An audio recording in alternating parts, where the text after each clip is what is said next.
Jenna Roark.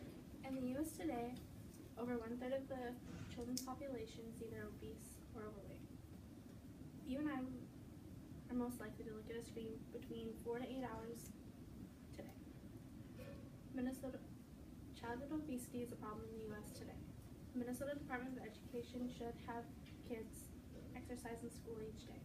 First, I'll be talking about childhood obesity in the U.S. today, and secondly, I'll talk about how the Minnesota Department of Education can help fix that. Growing kids need anywhere between 1200 to 1800 calories per day.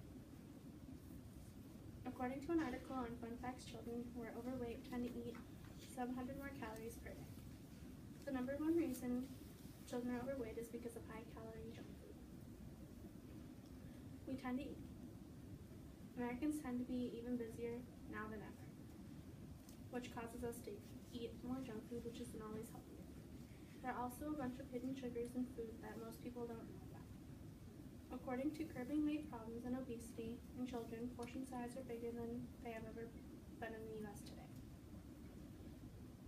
which causes us to eat more. According to a Kids Health page, children spend 1/5 of their day looking at a screen.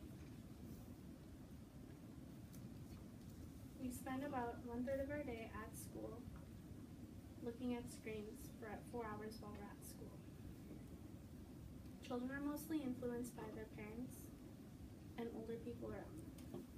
According to an article on WebFed, parents influence children the most in their lives. Now that I've talked about some of the problems of childhood obesity, now I'll talk about how solutions can help.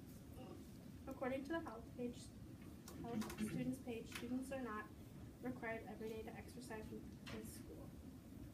Kids in K through 8 are not required to exercise at school every day. And once you get to high school, you're only required to have 1 year of physical exercise in your high school career. According to an article on Centers for Disease Control and Prevention, children need 60 minutes of aerobic exercise each day to maintain a healthy life. Most kids don't do this because we don't have to at school. According to an article called Obesity, children spend 1/3 of their days at school, so why doesn't the school help? In conclusion, obesity is a problem in the U.S. today. First, I talked about how it was a problem, and secondly, I talked about how the Minnesota Department of Education can help pass a law to have students exercise in school each day. Remember that 1/3 of the population is overweight,